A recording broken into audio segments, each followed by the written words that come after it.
Hey guys, thanks for joining me, Margaret from Little Farm Charm. Today I'm working on a fireplace update. As you can see behind me, here's a fireplace that I have in my house.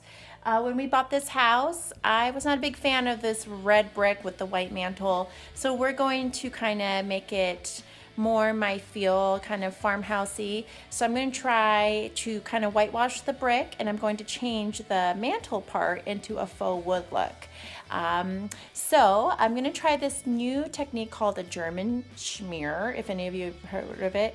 If you're wondering what exactly does that mean, I have no idea. But I figure I like German stuff. I like a good schnitzel and German beer. But for real, German schmear is much similar to a whitewashing technique. It's basically taking a wet mortar and spreading it across brick.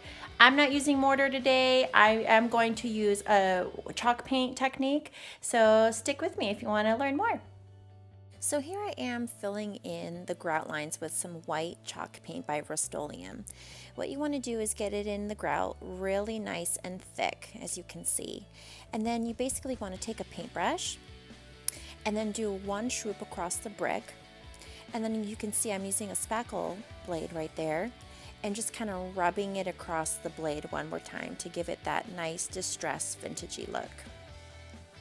And here we're going to just speed things up a little bit. So again, you can see I'm filling in the grout lines with the white paint, taking that paintbrush and just brushing along the brick one time and taking the spackle blade and then just kind of scratching the fireplace bricks one more time to give it that awesome distressed look. So a little more on the difference between a German smear and whitewash. In German smear, typically you would use a mortar and apply it in the grout lines, and then you would take a spackle blade and spread that around or smear it. But in whitewashing, you actually take paint, you water it down, you wipe it across something, and then you wipe it off with another towel.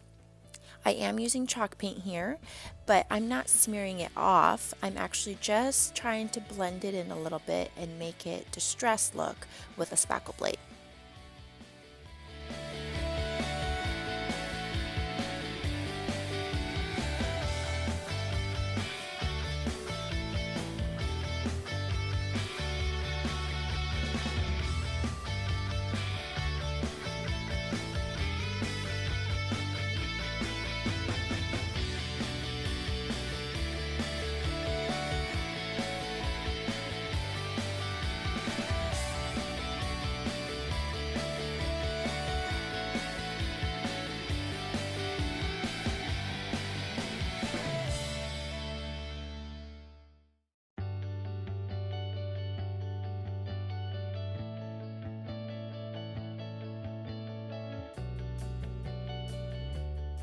All right, so I'm done with the whitewashing or German schmear, and now we're going to do the white mantle, and I want to turn it into like a faux wood look.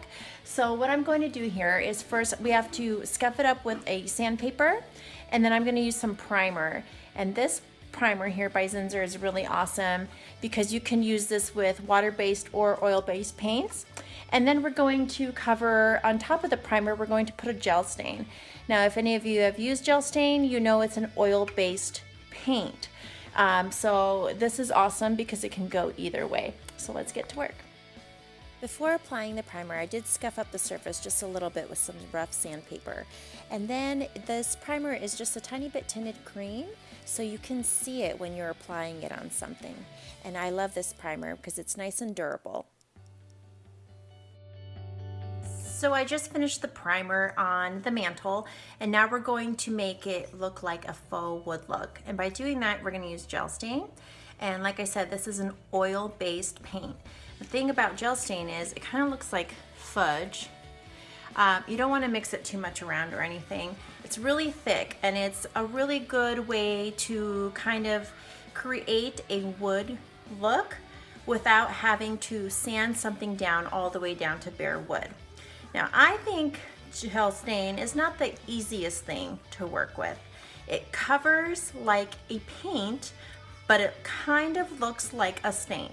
But if you put too much on, if you have a heavy hand, it will start to kind of create some texture kind of raised points. So you have to kind of be careful with this stuff, and it dries quickly, but it does have an amazing finish. My first coat of gel stain is in Color Hickory by Midwax. I like this color because it's a little bit of a warm undertone. As you can see, I'm applying it and then I kind of wipe it off just like you would do with a traditional stain.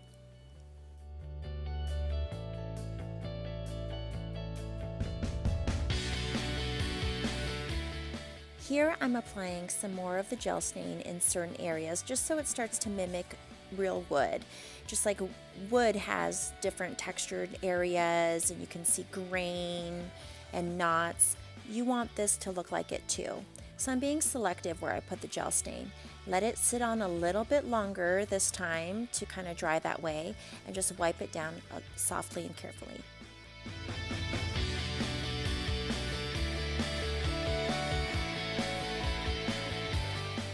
So after letting that gel stain dry for a few hours, here I'm applying a different color of gel stain. This is dark walnut for my final layer.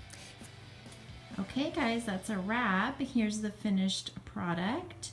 My German schmear fireplace and the faux wood using gel stain. And again, this is 2 different colors of gel stain. I started with a hickory because it has a warm undertone.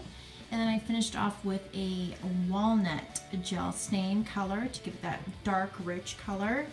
And did some darker in some spots and lighter, just so it looks like real wood. This real wood isn't perfect in color, and I just could not be happier with my new fireplace. Yay! Alright guys, that's a wrap. So that is my German schmear fireplace makeover. I love the way it turned out and I can't wait to decorate it. In total, it probably took me 3 hours to do the whole thing, and it cost me about $40. So win! Alright, thanks for joining me. See you later.